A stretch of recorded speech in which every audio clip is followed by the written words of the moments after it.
Bapak Ibu, Saudara-saudara, selamat pagi. Hari ini Senin pagi, tanggal 4 Januari 2021. Ya, kita kemarin disegarkan dengan perjamuan kudus.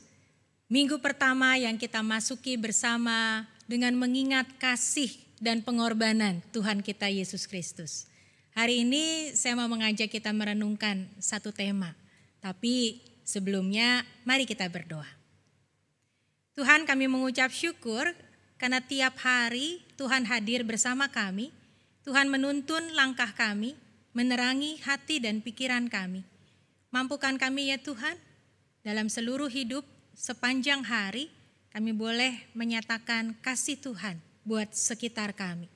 Kami mau mengucap syukur ketika kami mau merenungkan firman Tuhan di dalam hidup kami. Tolong kami semua ya Tuhan, melakukan kebenaran firman-Mu ini. Di dalam nama Tuhan Yesus kami berdoa. Amin.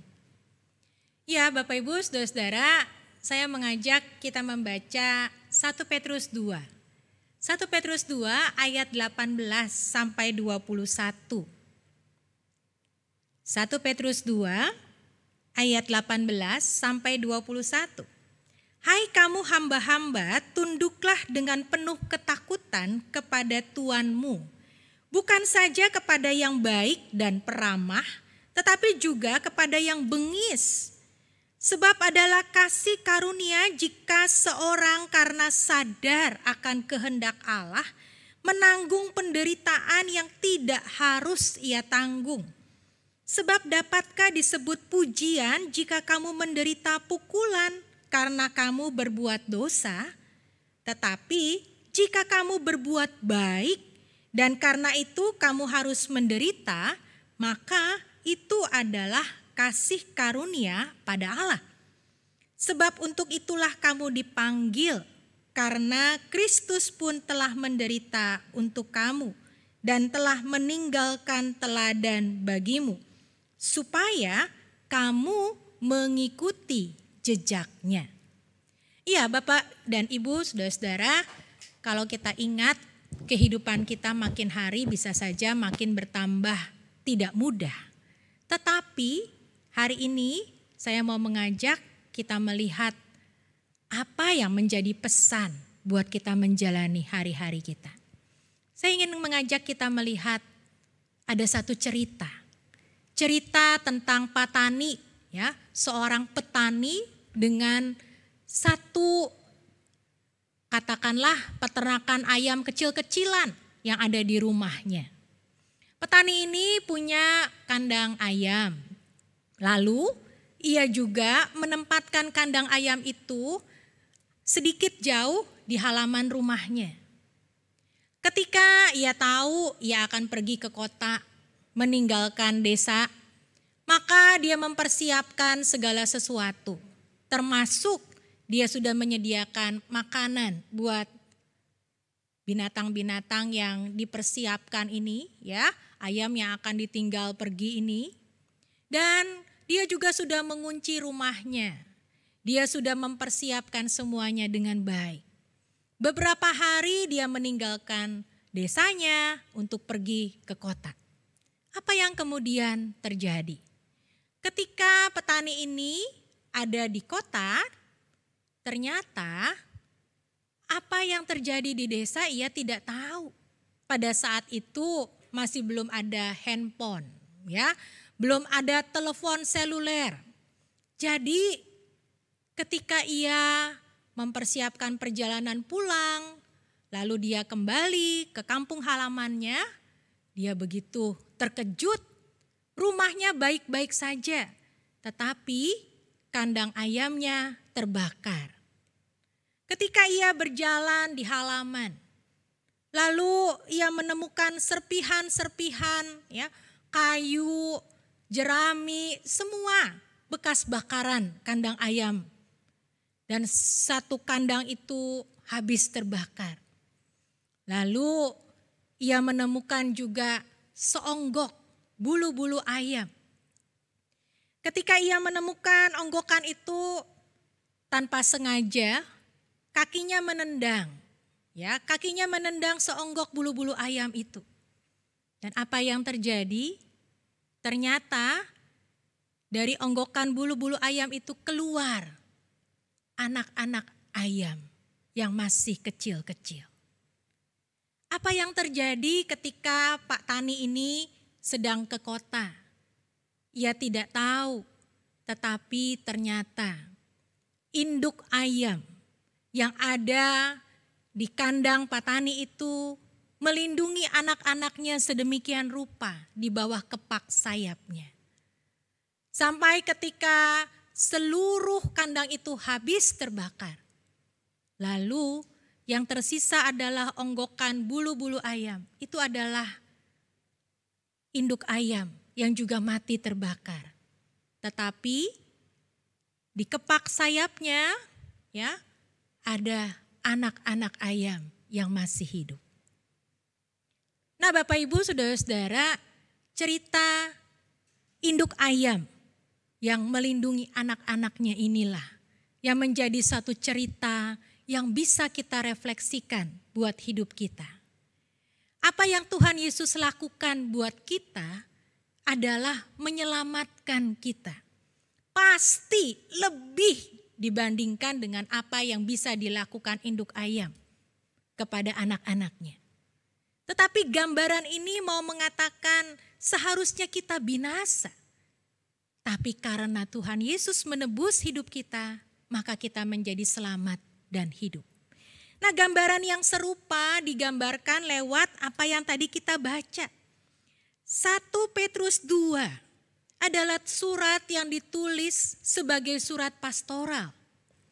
Pada saat itu keadaan orang Kristen menjadi orang-orang yang harus tersebar. Umat diaspora, gereja yang harus terpencar-pencar ke berbagai tempat. Kenapa saudara-saudara? Kira-kira tahun 70, lalu kemudian berlangsung sampai tahun-tahun berikutnya, ya. Di tahun Masehi itu ada satu peristiwa yang tidak nyaman. Ketika Kaisar Nero mengatakan kepada rakyatnya saat kota Roma terbakar, maka ini orang-orang Kristen yang menyebabkan kota terbakar. Kalau kita mengingat tuduhan dan fitnahan dari seorang yang begitu punya kekuasaan, akhirnya membuat orang-orang Kristen dikejar-kejar, teraniaya. Gereja yang teraniaya akhirnya harus memencarkan diri, pergi ke berbagai tempat. Jadilah yang disebutkan sebagai umat atau gereja diaspora. Ayat 18, 1 Petrus 2 tadi memperlihatkan itu.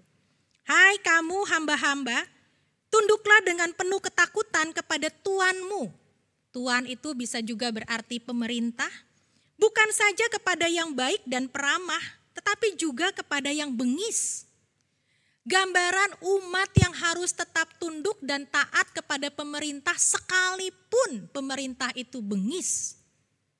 Inilah gambaran yang diperlihatkan untuk menggambarkan situasi pada abad pertama.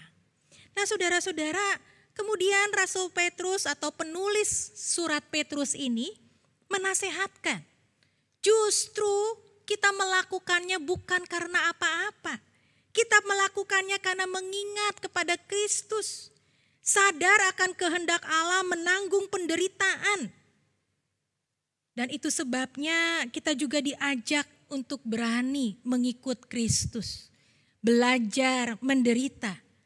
Sekalipun kita tahu penderitaan itu membuat kita tidak nyaman. Ayat-ayat yang tadi kita baca. Ayatnya yang ke-20 mengatakan, sebab dapatkah disebut pujian jika kamu menderita pukulan karena kamu berbuat dosa. Tetapi jika kamu berbuat baik dan karena itu kamu menderita, maka itu adalah kasih karunia Allah. Saudara-saudara, adalah kasih karunia Allah ketika kita dipercayakan menjalani keseharian kita, sekalipun bukan hal yang nyaman yang terus kita alami sehari-hari. Bahkan umat Kristen di awal abad pertama, di masa ketika penulisan surat 1 Petrus ini mengalami penderitaan. Penderitaan karena mereka berbuat baik, fitnahan dari pihak penguasa dan pemerintah. Nah, Bapak Ibu, saudara-saudara, kalau kita saat ini menjalani kehidupan yang tidak selalu mudah, bukan berarti Tuhan jahat kepada kita. Bukan berarti Tuhan tidak ada menyertai kita, melindungi kita. Bukan berarti Tuhan tidak peduli pada kita. Justru kita mau diajak mengingat Yesus Kristus ketika masa hidupnya mengalami juga penolakan, mengalami juga aniaya, mengalami juga penderitaan. Apa yang kita alami membawa kita mengingat kasih Tuhan. Membawa kita mengingat bahwa kita juga dikasihi Allah sedemikian rupa, walaupun kita mengalami hal-hal yang tidak nyaman. Allah di dalam Kristus merelakan dirinya menderita untuk menebus dosa kita. Dan itu sebabnya kita hidup sekarang, kita berada sebagai orang-orang yang diselamatkan. Ketika kita menderita, jangan kita memperkatakan hal yang jahat. Ketika kita mengalami kesulitan, jangan kita mengumpat. Kita tidak diajak untuk menyakiti orang lain.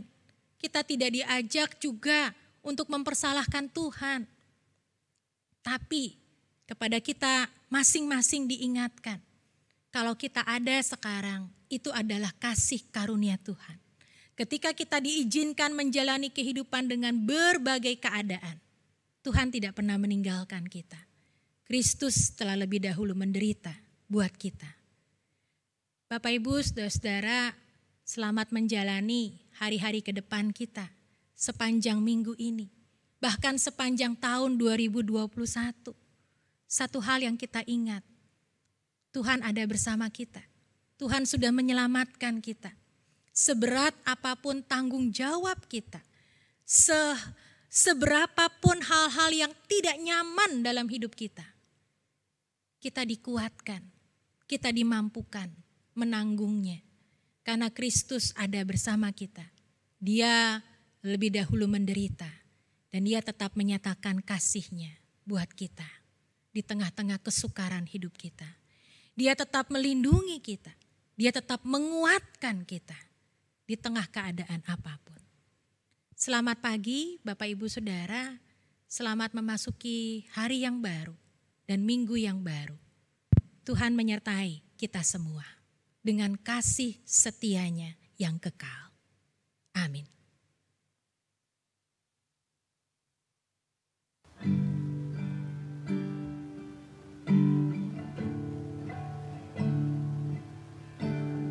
Hanya Kau Tuhan di hidupku, Kau berikan hidup yang baru. Darah-Mu menyucikan, pulihkan hatiku. Ku nyatakan Kaulah segalanya. Engkaulah sumber pengharapan, kuasa-Mu sanggup menyembuhkan. Jiwaku pun berserah hanya kepadamu, Yesus, Kaulah segalanya. Karena salib-Mu ku hidup, karena salib-Mu ku menang. Engkau yang berkuasa, sanggup untuk melakukan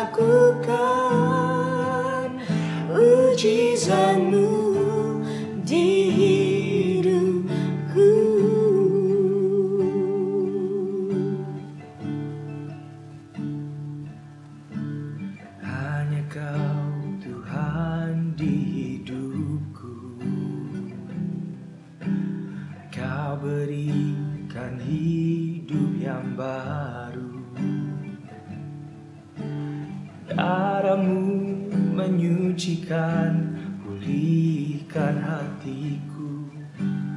Ku nyatakan kaulah segalanya.